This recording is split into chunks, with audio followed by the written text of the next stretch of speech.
Assalamualaikum warahmatullahi wabarakatuh. Halo semuanya.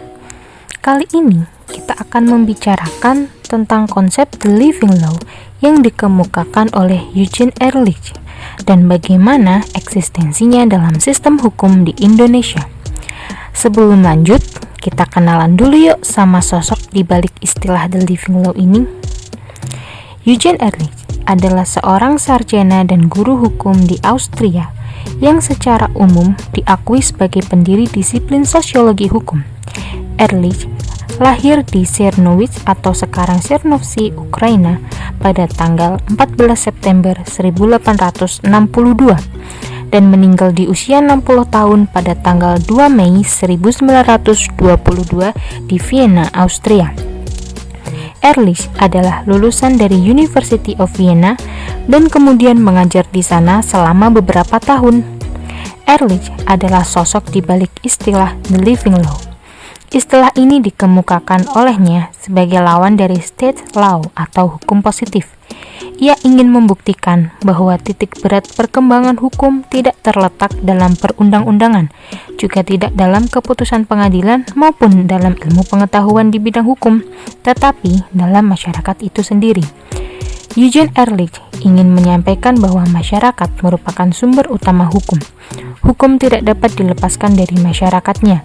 Dengan dasar tersebut, Eugene Ehrlich mengatakan bahwa hukum yang hidup atau the living law adalah hukum yang mendominasi kehidupan itu sendiri, walaupun belum dimasukkan ke dalam proposisi hukum. Sehingga dapat diketahui bahwa the living law merupakan seperangkat ketentuan yang kelahirannya bersamaan dengan lahirnya masyarakat. Hukum tidak dapat dilepaskan dari masyarakat. Hukum dibentuk oleh masyarakat dan hukum berfungsi untuk melayani kepentingan masyarakat. Karenanya, bagi Eugene, hukum negara atau state law bukan merupakan sesuatu yang independen dari faktor-faktor kemasyarakatan. Hukum negara harus memperhatikan the living law yang telah hidup dan tumbuh dalam kehidupan masyarakat. Lalu, bagaimana eksistensi the living law terhadap sistem hukum di Indonesia? Di Indonesia sendiri, the living law masih diakui sebagai salah satu sumber hukumnya, di samping sumber hukum utamanya, yakni undang-undang.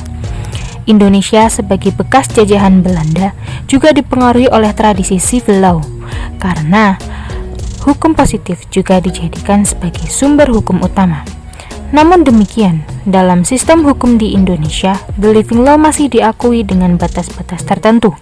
Misalkan, hakim berkewajiban untuk menggali rasa hukum yang hidup di tengah-tengah masyarakat, pengakuan terhadap masyarakat adat dan hak-haknya tradisionalnya, pengakuan hak rakyat, dan sebagainya. Salah satu ketentuan yang dapat kita lihat di dalamnya terkandung makna living law adalah pada pasal 5 Undang-Undang Kekuasaan Kehakiman, yang mewajibkan seorang hakim untuk menggali rasa hukum yang tumbuh dan berkembang dalam masyarakat. Artinya, hakim dalam memutus perkara tidak sebatas sebagai the speaker of law, sebagaimana dalam tradisi civil law.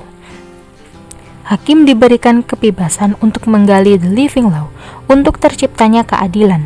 Bahkan dalam hal terjadi kekosongan hukum, penemuan hukum oleh hakim memakai hukum yang eksis dalam masyarakat. Kemudian, pada pasal 18B ayat 2 Konstitusi Indonesia yang berisi pengakuan terhadap masyarakat adat dan hak-hak yang dimilikinya, ketentuan tersebut secara tidak langsung mengakui dan menghormati eksistensi the living law dalam kehidupan berbangsa dan bernegara. Hal tersebut ditandai dengan diakuinya desa dan desa adat beserta hak-hak mereka yang bersumber dari the living law masing-masing. Dan masih ada beberapa ketentuan lainnya yang mengandung makna the living law. Ternyata the living law ini masih eksis ya sampai sekarang. Baiklah teman-teman semua, cukup sekian pembahasan hari ini. Coba komen di bawah ya pendapat kamu tentang the living law. Sampai jumpa di lain waktu. Wassalamualaikum warahmatullahi wabarakatuh.